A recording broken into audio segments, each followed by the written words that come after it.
I think that maybe one thing that people who have not been around a 2-year-old would not understand is just how much they fucking love Band-Aids. Yes, they do. It's like, God, they're addicted.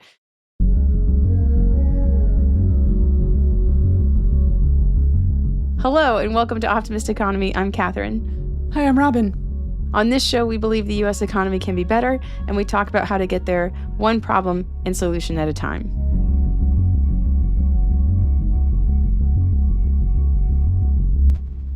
We start our show off with a very quick announcement that we have a newsletter at optimisteconomy.com.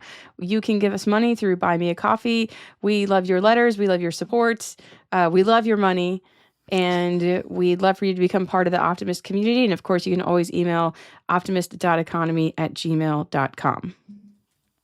So last week we talked about the national debt, all $36 trillion of it, and why it shouldn't lead to ulcers or panic attacks. Do you have any retcons about the national debt? She's just shaking her head. I went so heavy on Retcon last week. I made a whole Retcon episode and put it into our regular show. I feel like I'm... You did. It was like a 20-minute Retcon. It was really long. This is because I just wanted to do Retcon and you said no, and then I did it anyway in a worst way. I don't know if I have any Retcons on the debt. I was going to try to figure out how much of the debt is owed to me by other Americans, but I didn't have time to do the math. All right. Terms and conditions. All right. Well, I looked up one, or maybe one was pointed out to me, and that is that bona fide is, in fact, two words. Two words. Bona fide, fide, bona fide.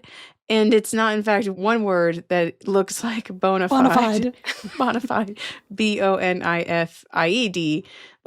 like you bonify something in the past, it has become bona fide. That's right.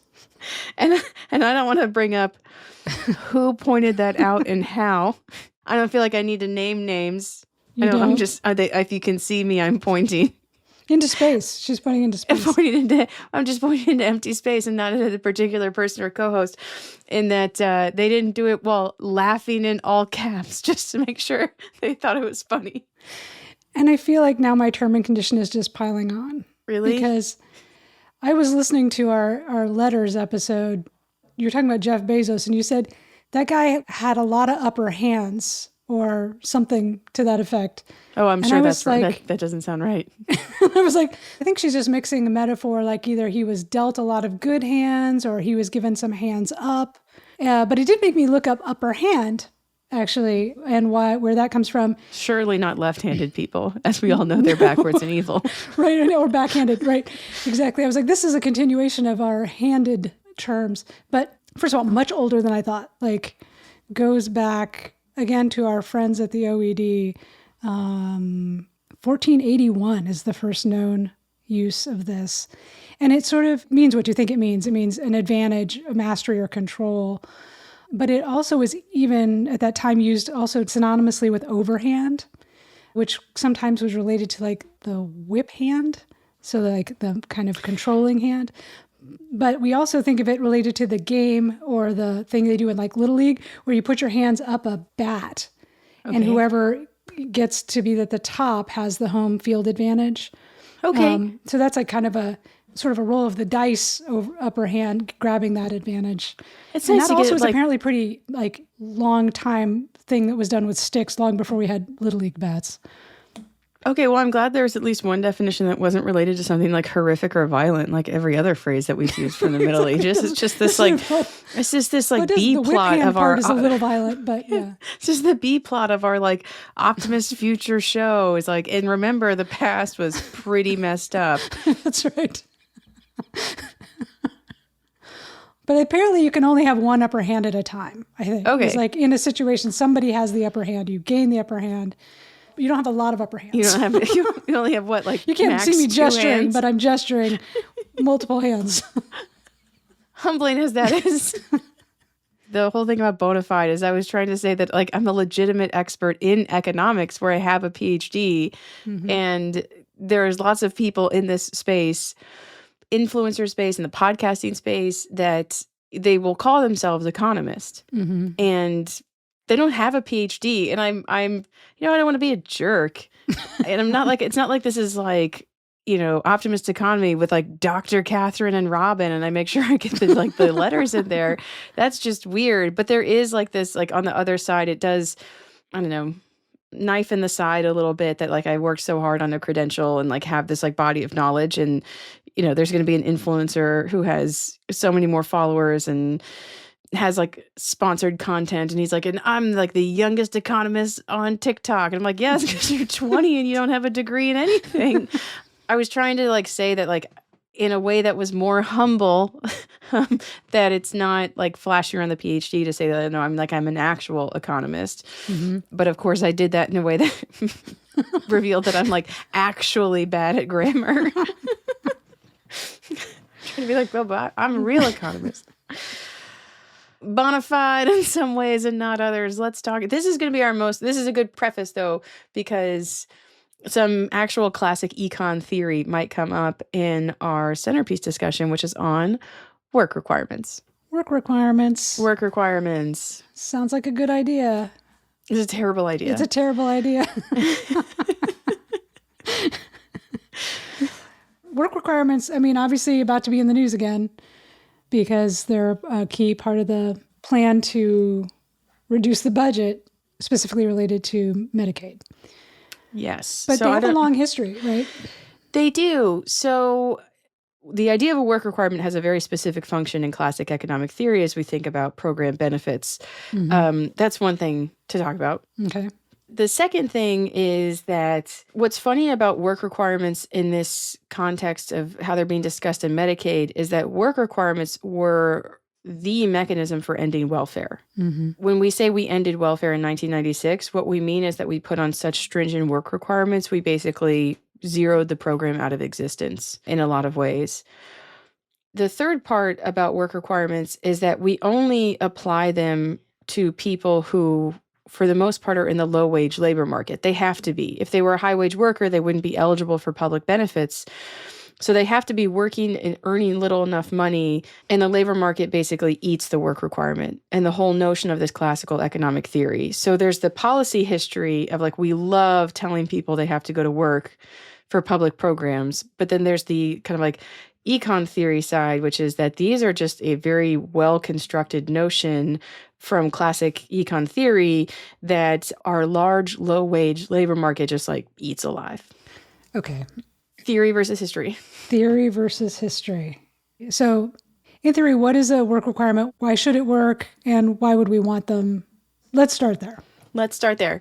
So let's pretend that you still get summer vacations. Okay. And that you're a college student who has a summer vacation and you want to be able to like hang out with your friends and drive to the beach or the lake or the river or whatever body of water you're going to swim in the summer, the pool. You want to spend as much time with friends swimming as possible. But you also want to be able to buy things like gas for your car or food or drinks or new clothes or new swimsuits or whatever. So you have these competing demands, one of which that you want to not work, aka spend times with friends and swim, aka we would call that consuming leisure. Economists are normal human people. And just like other humans, we would say that spending time with our friends is consuming leisure. So you want to consume goods and you want to consume leisure. So there's this trade-off between how much you can consume of leisure and how much you can consume of goods and services. And even though this sounds kind of silly, there's a reason why you don't work 24 hours a day. Or there's a reason why you don't work absolutely nothing at all because you have to have things. Yes, in theory, you would like work as much as you can 24 hours a day, and that's how you get the most money. But nobody wants to do that because you want to have time off. And so this idea that you have these competing demands on your time based on how you would like to get happy, they're in natural conflict. So an economist would say that looking at your labor supply curve, your indifference curves, and your budget constraint of time and money, we would say that you work the right amount to optimize the amount that you want to consume and the amount of leisure you want. So how many days do you work at the Gap in the summer It's however many days that'll get you enough money that you can still spend time with friends, but have some money to play around with, right? Like you are picking the labor supply. It's just reminding me, when I was in college, I actually did this. I got a temp job and I worked full time as a temp. And then when I knew I'd made enough money, I just quit. Yeah. And then I just screwed around for the summer. Yes. Robin, you are optimizing your labor supply. I optimized my... to the exact amount to maximize the right consumption of goods and leisure that left you with the highest level of utility. You're also a human person, just like me. So that's how people pick how much they want to work in the perfect... In the perfect abstract economy. Okay, so now let's say you get a raise. Great. Now, if you get a raise, that means you don't have to work as much to consume the same amount of goods and services. So if I make $5,000 more a year, I can work $5,000 less in hours, and I'll still be able to have the exact same consumption bundle, but have more leisure time. This is called the income effect. But if I'm making $5,000 more a year, that means my price of leisure, which is foregone wages, that's gone up. Right? And now every hour that I spend at the pool has just gotten a lot more expensive, because I'm leaving more on the table. So I should work more. That's called the substitution effect. Okay, so let me just get this straight. Let's say I'm making $20 an hour. I get a raise. I'm making $22 an hour. Oh, do it in extremes first. It's helpful to do it in extremes. So you are that temp. Right. And you're going to make $3,000 for the summer. Right. And then you're going to quit and have some fun. But the company comes to you and says, wow, Robin, you're such a great temp. You're such a great temp. We are actually going to give you $100,000 for your time over the summer. Okay. Which is crazy, right? But like, think of the extremes. Like if you thought you were going to make $3,000 at a job and they told you were going to make $100,000, like, would you still quit on the same day? Probably not. Probably not. Because you would have so much more money working. Right. This is like someone gives you a raise and you work more, because now like that day at the beach isn't costing you the $200 you might have earned. It's going to cost you like $2,000 or $20,000.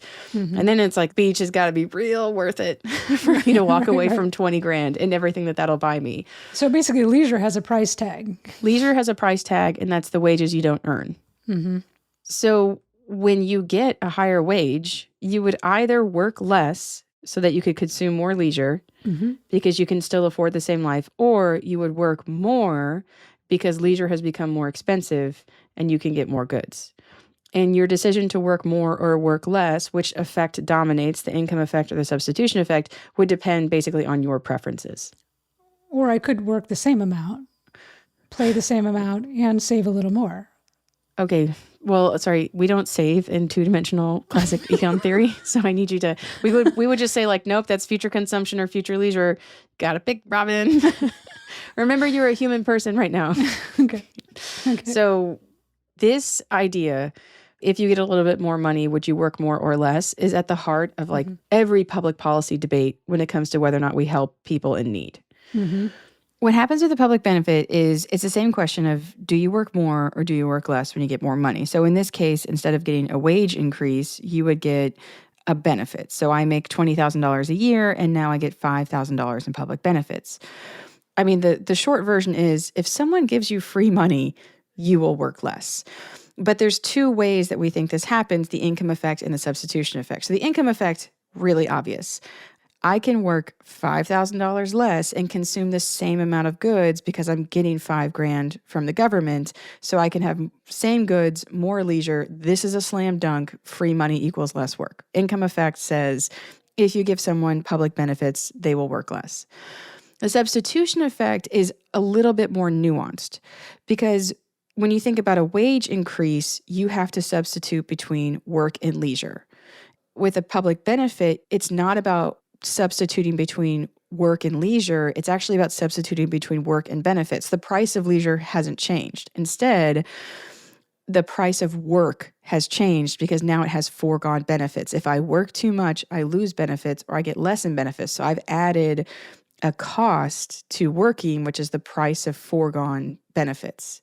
This is less of a slam dunk, but like still getting points on the board. If you give people contingent money, that means less work, because just like how wages were the price of leisure, now wages are the price of benefits.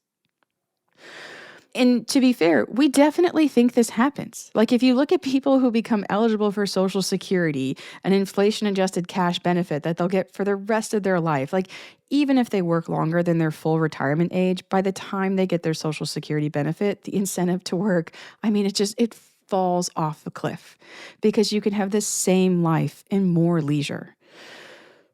All these things, like we think they all happen to a certain degree, like your summer job, the Social Security recipient. If you get money from the government, it has a work disincentive through either the income effect or the substitution effect or both. And the income and substitution effects came up during the 2021 extended child tax credit when all families got a monthly payment. There's a fact checker in the Washington Post that kind of goes into the detail about this, about how the economists, some of which fell in the left camp and some of which fell in more the right camp, became really torn about the size of the income and substitution effects for the child tax credit. Because for decades and decades, economists have tried to estimate the precise size of these effects, like quote unquote, in the wild, so to speak. So we study all kinds of changes in policy in the economy to figure out what the income and substitution effects really are for both wage increases, for public benefit increases, and so on. Well, they got into like a super nasty fight about it. And some people saying the expanded child tax credit would cause 150,000 people to drop out of the labor force. And others were saying that it would be closer to 1.5 million, right? Like 10 times the size. Right. And remind me again how large those tax credits were. It was like $500 per child or something? So it was $3,600 a year if your kid was under 5 and $3,000 otherwise. Mm-hmm. If you were to tell someone, you have a kid and I'm going to give you $3,000 a year to help you, and they're like, and you're probably going to stop work, you'd be like, what is your deal? Like, have you ever lived in an economy? Like, do you know what it's like to have children? $3,000, they'd suck that into a vacuum the first weekend you gave it to me. Like, it feels so detached from reality. Yeah. But at the same time, if I told you the government's going to give you $100,000, would you work less? You'd say yes. And so it's hard, I think, sometimes to think of this economic theory because, the things that make sense in extremes, economists also think happens on the margin. Like, sure, if I gave you a $300,000 check from the government, you would not work. Sure. But if I gave you a $3,000 check from the government, you'd be like, obviously, I have to keep working. But we think on some margin, there's a work effect there. That this income effect, aka work disincentive, would still be acting on you, even if it was small at the margin. And do we really think that? Or is this just classical theory? Or no, I mean, they definitely try to estimate it. The debate about the child tax credit. Like it's going to throw some people over some threshold in their lives that they'll say, okay, I'll work less. I'll stop working Saturdays or whatever it is. The debate around this got really absolute of like, will people leave the workforce or will people work less? And it all comes down to moms. Like, yeah, I was going to say, yeah. Yeah, if you gave a mom $3,000 with no strings attached, like, would she work less? That was the part that I think a lot of parents struggled with of like, what kind of life do you think I lead that I would get $3,000 and suddenly all my money problems would be solved and I would have to work less? I always was of the mind that if $3,000 was attached to every kid, people would work less. It's just not clear that that's a bad thing. Right? Like if you have a mom who has 2 shifts and she holds 2 jobs to keep her family afloat and now she could work one. And now she can work one and spend more time with the kids. Like, is it really that bad that she's working a little bit less? Or like, what if one of her kids has special needs and she can cut down to a part-time job and now take him to like more appointments? Like, is that so terrible? Yeah, I was thinking, there's this thing reminding me of a friend of mine whose dad worked overnight shifts because they got paid more and never saw his kids. Big families that he was trying to support. And if they didn't have to work an overnight shift, would that be bad? Would it be so bad if people pulled back from the labor market? This is why I think that they weren't ever talking about the same thing because the work incentive people, like work is everything. Right? Like getting people to work, like that is the point of public policy. Whereas I think on the other side, it was maximizing the welfare for children. And so they weren't even trying to achieve the same things. The idea of a work requirement is that it basically shuts down the work disincentive. So it's a way to say like, hey, we'll still give you the help you need, but you have to keep working. And the way that we're going to guarantee that is we're going to put in a work requirement. That is the theoretical and economic justification for a work requirement.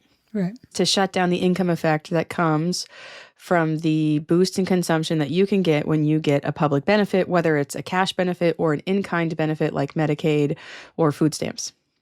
Yeah, it does seem like those things would have different effects, but I suppose economists account for that. Like giving someone cash welfare would seem to me to be different from giving them, say, health insurance.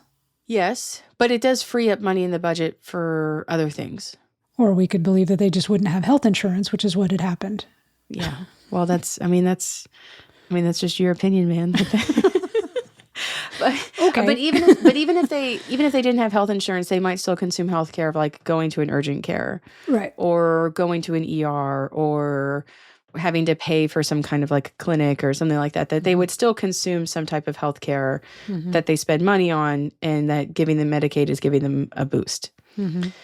I think one of the biggest problems I have with the debates around public policy today is that this work question and how much people are working is paramount, and it trumps every other aspect of any public program. Is just, are people working to the maximum extent that they could? And that is the approach to how we evaluate public programs in the US. Like, is Medicaid doing a good job? Well, is everybody working? Is everybody working that can be working? Because if the answer is no, then Medicaid's not doing a good job, right? Even though Medicaid is like, it's That's keeping people alive, right? Exactly. And the same thing that happened with the child tax credit happens with food stamps. It happens with food support for children, the summer food program that a bunch of Republican governors refused the federal money to help keep kids in their state who are very poor fed during the summer. And it all came down to, is everybody working that can be working? But it does just sound like everybody's working. It's like everybody's working some sort of maximum amount. Yeah, basically. Then you all need to be working as much as possible. And if you get a benefit and that makes you work less than you would otherwise, then the benefit is therefore bad. That is the conversation around almost every public program we have in the U.S. And it doesn't matter what it does. It doesn't matter what it accomplishes. 3 million children lifted out of poverty by the child tax credit. That doesn't matter. I mean, work requirements to me are on some level so uninteresting a topic, because the bigger and much more important question is, are we really evaluating Medicaid based on how many people go to work? Yeah. Like it's the wrong yardstick. Yes, it's the wrong yardstick. But that's the problem with work requirements, is that it forces you into this conversation of whether or not these people are actually working, as opposed to whether or not this program is doing the job that it's meant to do. If the idea that you have said here is that the size of the U.S. economy is based on the amount of workers in the economy, and if the plan is to grow the economy, and that's what our policymakers want to do, I mean, I can sort of see the rationale. I'm not saying I personally agree with it. Yeah. So what's interesting is that if you were to say, like, look, we need more workers in our economy, this is just an economic calculus. You would not start with people who earn little enough to qualify for programs like Medicaid and food stamps and try to squeeze a few more hours out of them, because it would be a really low return. And you'd have a much higher return addressing very key barriers to work and getting people on the other side of them. You've got low-wage workers who are eligible for public programs is a whole different bucket than you've got millions of people sidelined because they have a disability, or because they have a kid at home and can't afford childcare, or because they have a felony conviction and no one will hire them. Even if that was the right way to view all economic policy, this one would be so small relative to other problems, it wouldn't make sense for it to come first. So this is where I get really frustrated in the conversation with things like... I'm sorry, but do you think that's in part because we know that there are a lot of people using something like Medicaid, but we don't really think about what percentage of them are actually potential labor force participants who aren't already working? Yeah, so Medicaid and food stamps have these really big numbers. So Medicaid is like 77 million people. Right. I mean, it's a really big number, but only 7% of them or something are not already working and can work. Yeah, because 40% are children. And some are students and some are disabled. Some are students, some are disabled. A lot are elderly too. Yeah. You know, Medicaid is one of the biggest service providers for institutional elder care. So, if you strip away all the people in Medicaid who aren't children, aren't elderly, aren't disabled, and are left with like a relatively able-bodied adult who doesn't have that much money, the majority of them are working or have worked recently and are in between jobs. Right. Most of the people for whom work requirements would be applied to, people who earn little enough money to be eligible for public programs, they are in a low-wage labor market that is incredibly volatile. And I don't care what kind of job you have. If you don't make less than $17 an hour, you are in a different world than people who are in the low-wage labor market. Sorry, is that a formal definition of like No, low-wage work? I mean, there's not really a formal definition of low-wage work. We tend to think of it as people who are, again, there's lots of ways to measure workers, but if you look at hourly wages, the bottom 20% is like $16.60, and the bottom 25% is just over $17. So so that's kind of a functional cutoff would be $17 an hour or less, and that would capture a quarter of all workers in the U.S. We have the largest low-wage labor market of any of our peers. I mean, you're talking about 40 million people. Yeah. Now, just to put that in perspective for you, if you were making $17 an hour, if you work every single hour of the year, 40 hours a week, 52 weeks a year, and you have 2 kids at home, you are eligible for Medicaid in the expansion states. So if you make less than $17 an hour, or if you can't, or you don't get 40 hours a week in your shift, or you don't get all the weeks in the year, you're talking about a fourth of the U.S. workforce that are potentially eligible for these benefits simply by virtue of how low their wage is. So maybe if you wanted them not to be eligible for benefits, you would do something about their wages? So there's like a lot of other options here. Yeah. I mean, the low wage workforce, some things about the bottom of the U.S. workforce. So most people, if you say poor people in the United States, they're like, oh yeah, that person who's like never had a job. Yeah. A lot of people in the low-wage workforce, these bottom 40 million earners who make about $17 an hour or less, that group of people is associated with the most volatile earnings in the U.S., meaning that their swings in income from month to month are wild. Yeah. And they can have, I mean, one paper estimated, phrase will mean nothing, that the coefficient of variation for the bottom's workforce, which is just like deviation around a mean, I mean, it's like 85%. You can measure this in terms of the number of spikes or dips in your earnings, the size of the spike and dip in your earning relative to your average wage over a multi-year period, the coefficient of variation around a mean of how much you're, I mean, yes. You're just showing off now with your No, but they will all tell you the same thing. Yeah, it's just I'm bona fide. I'm bona fide. You're trying to prove that this week. I am feeling some confidence issues, I won't lie. But they would all tell you the same thing, which is that the most volatile income groups with the least predictable income are at the very top and the very bottom. But the bottom swings more. And the bottom is more likely to say that the reason why their income swings is because they don't have control over their work hours. Right. The reason why I bring this up is because if we go back to Robin, the summer temp employee who's going to work for a few months and then go to the beach, or did you go to a pool? Where did you go? Swim? I stayed home and I did some writing. Nerd alert. Robin, this analogy only works if we're swimming. Okay, sorry. I was in Seattle and I went to, Lake Washington. Awesome. You, Robin, as a temp worker who then quits after you get enough money, you are in control of your schedule. So the income effect, the substitution effect, all of that makes sense for you because you have agency in how much you work. Right.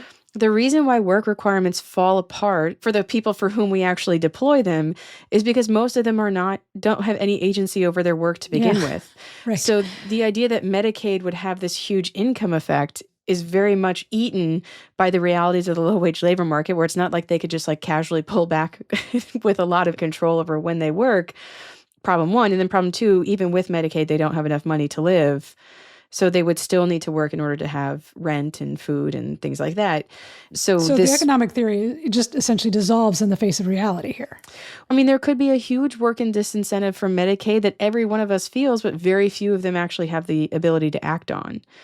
It's not that the theory has to be wrong or not applicable, but it's not explaining what you actually see. Something else is operating on people who don't have that much money. Poverty, reality, wanting to do better by their children. Yeah. This is the other thing that gets lost in the policy conversation is that economics gives us more intuitions than it does predictions.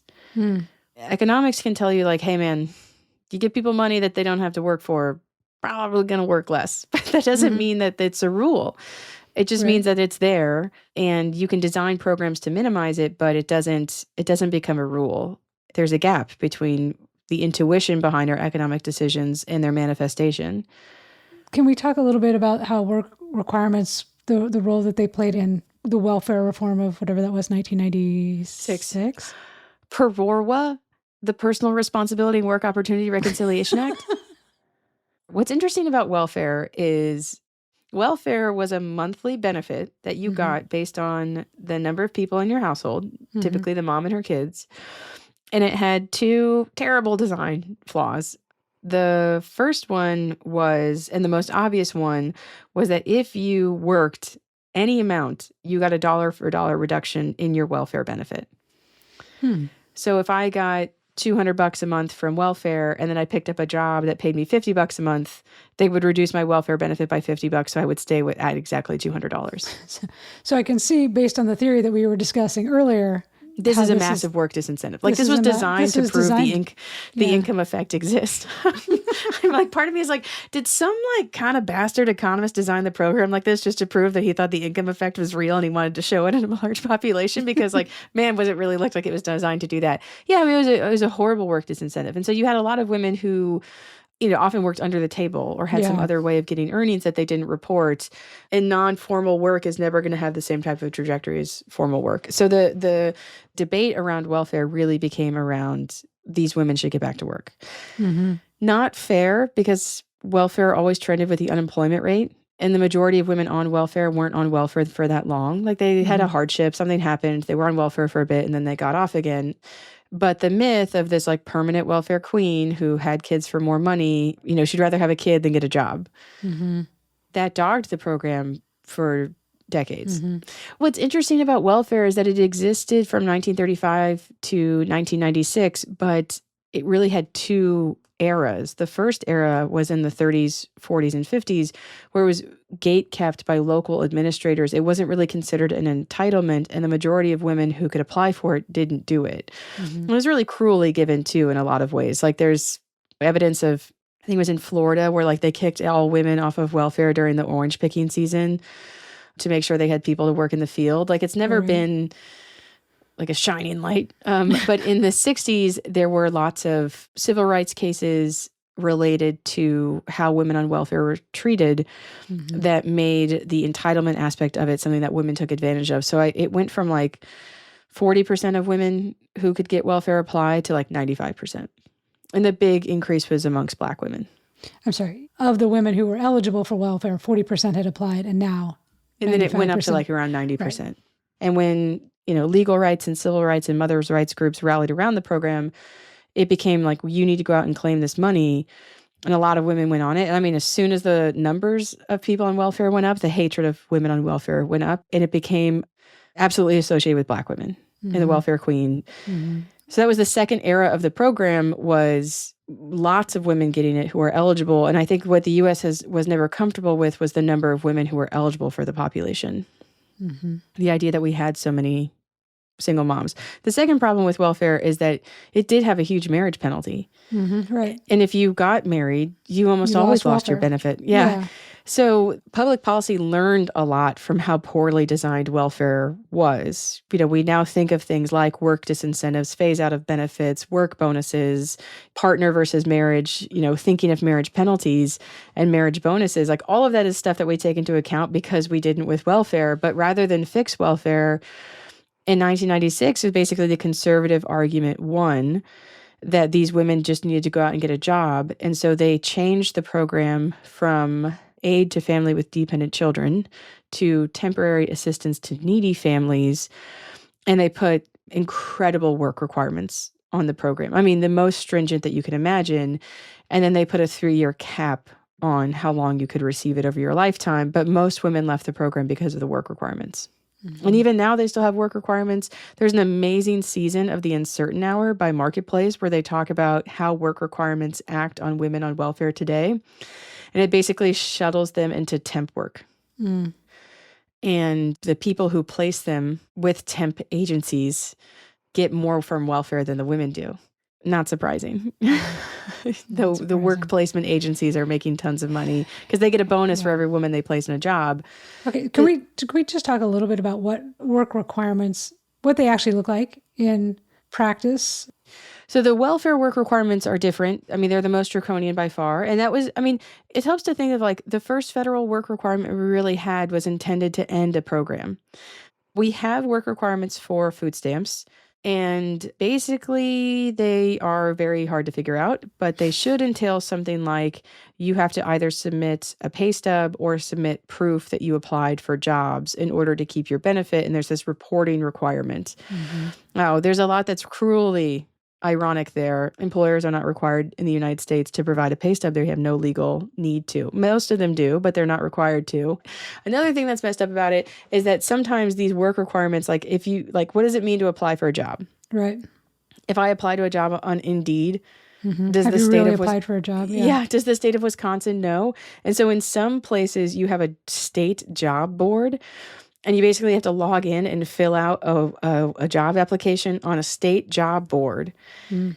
It's the reason why work requirements are so loathed is because they're really paperwork requirements. Yeah.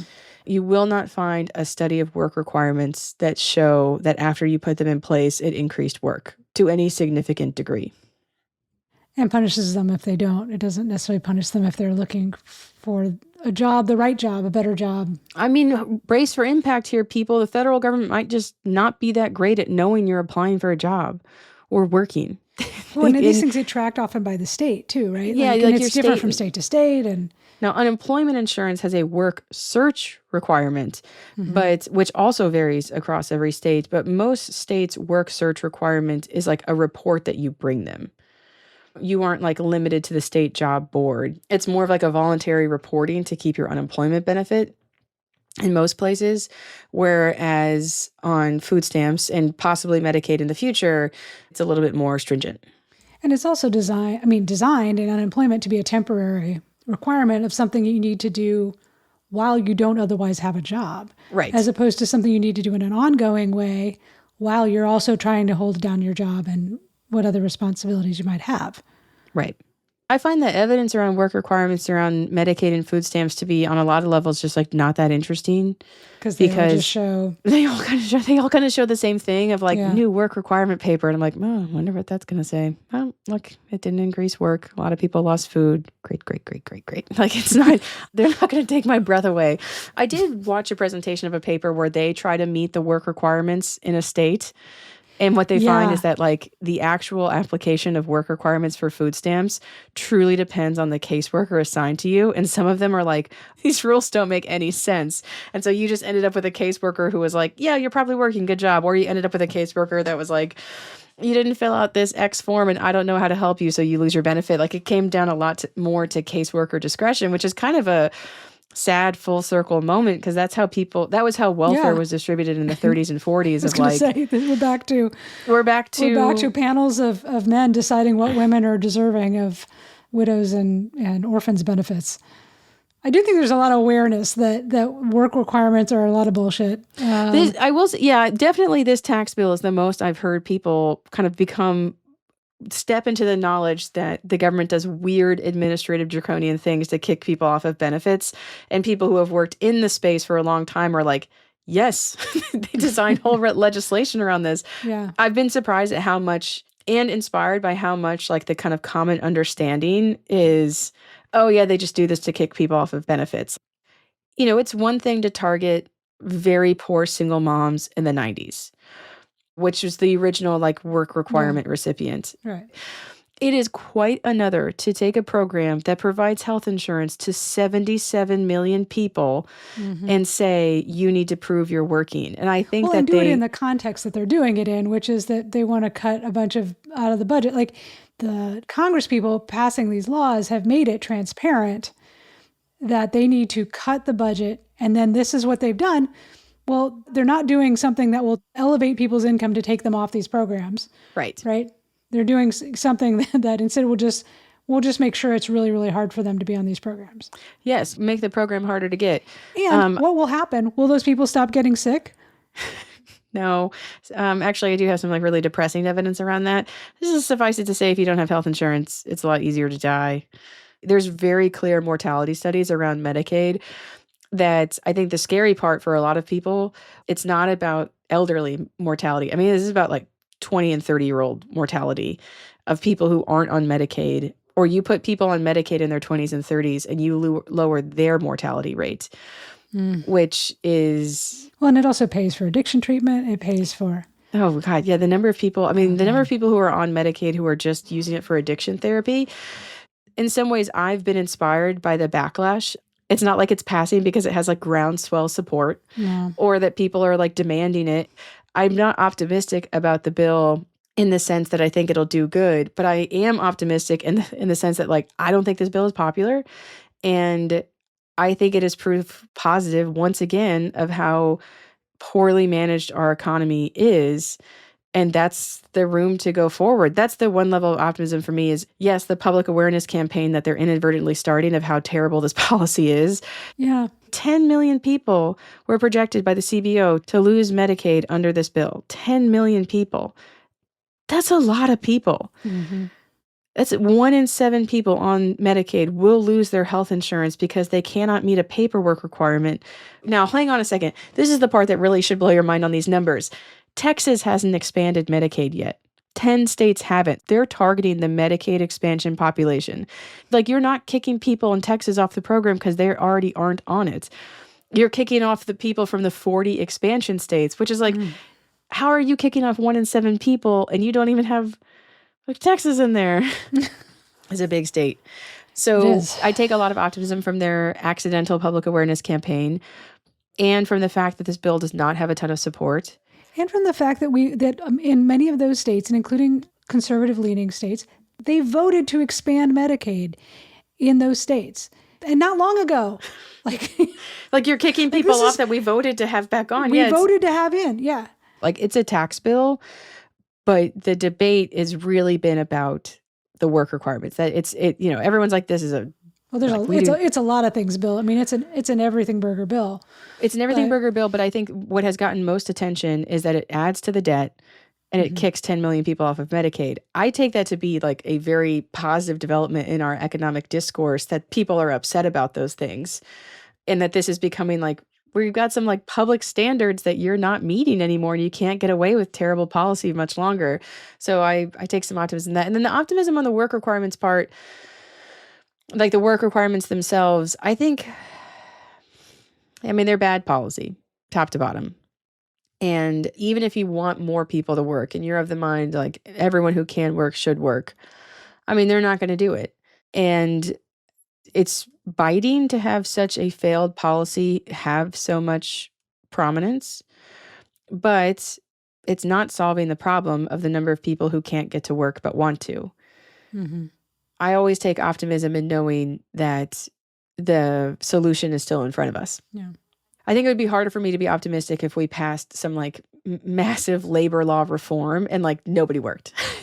Right. Like, y'all, we are pulling the best stuff we have out of our arsenal and like nothing is working. That would be a sad day. But this is another one of these like, so yeah, we've tried the worst idea 5 or 6 times now. It's still not working, but we might try it again. And you know what? That's actually not as depressing as the good idea not working. Yeah. I don't know if that counts as optimism. It's kind of like wanting better problems. Yes.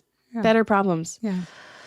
Or a better low-wage labor market, which we could also choose to regulate. Just saying. Yeah.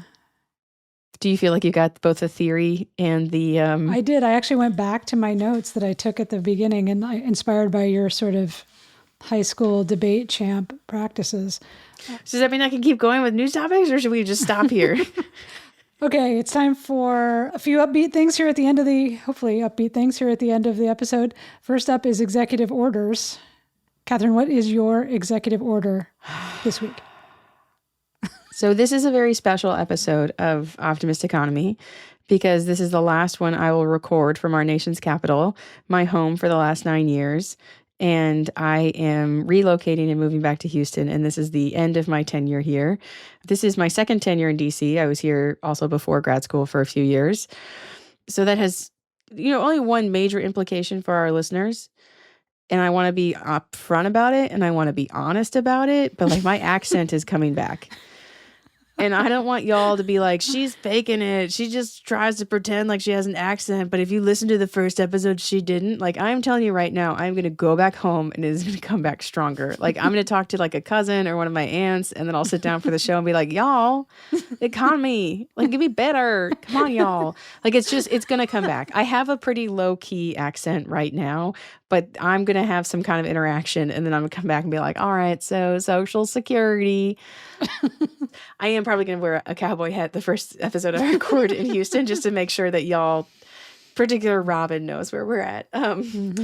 So that is the public service announcement. And so my executive order in honor of this week is the District of Columbia becomes the 51st state. You can have that state in the Republic of Kathryn Edwards. And now the DC citizens have voted it would be the Douglas Commonwealth. So we would keep DC, but we would be the Douglas Commonwealth after Frederick Douglass. Oh, nice. Nice. And there would be basically like a Washington federal city of like all of the real estate that the federal government owns downtown. You carve out like the actual capital from the city, and the city itself becomes the Douglas Commonwealth. Would it be the smallest state? Would it be smaller than Rhode Island? No, it has more people than Wyoming. I mean, DC right now has more people than Wyoming and maybe Rhode Island. So I actually feel very strongly about DC statehood. It's ridiculous that I don't have a senator right now. Or two. That is my executive order. Douglas Commonwealth. Like one day. Okay. My executive order comes from the just horrifying experience I had trying to buy a new phone, mobile phone this week. And so the Apple Store needs to have a service or checkout counter just like any other normal store. I don't want to have to go in and wander around like I'm at a singles bar trying to pick somebody up who's paying attention to someone else just so I can buy a charger. Like, the Apple Store seemed like a good idea when they launched, but it's terrible. It's terrible service. Yeah. I mean, so many of the executive orders fall into the customer service space. Category. But I get it, though. Like, why are we treated so awfully in the U.S. when it comes to customer service? But seriously, I asked a guy and I said, hey, look, I just need to buy a phone. I know what I want. Just go get the box. And he's like, I'll tell our lead person. And I just looked at him and I literally, and again, I know I have a short fuse, but I said, I don't care. Like, just get me the phone in the box. Some retail clothing outlet did this at one point where like they weren't going to have checkout anymore. They were just going to have like someone with an iPad come by and check you out like wherever you were on the floor. And this happened to me once where I was like, I don't want, like, I'm holding this shit in my arms. Like, can I put them on a counter and you put it in a bag? And he's like, just stay right there. I'll go get a bag. I'm like, no. This is terrible. Yeah, like, the people who made the decisions, do they shop in stores? This is why people order stuff online. Yeah. All right. What are your spiritual sponsors for the week? Okay, so our spiritual sponsor for Optimist Economy for the show this week includes JD Burke of Durango, Colorado. He became our spiritual sponsor on a Substack at optimisteconomy.com. Ah, JD, thank you. My personal spiritual sponsor is the Walkout for Angel City Football Club, which is the women's soccer team here.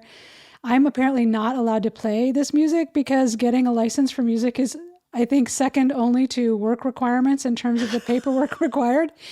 It is impossible. The song is called Here She Comes by Leslie Powell. You can look it up, Google it, because it is a crazy song with brass and drums. And it sounds like, the Hunger Games, like as the players walk out. But then what actually is my spiritual sponsor out of all of this is that they always walk out holding the hands of girls who are soccer players, who are, maybe like 7 years old, 6 years old. And it just brings tears to my eyes every single time.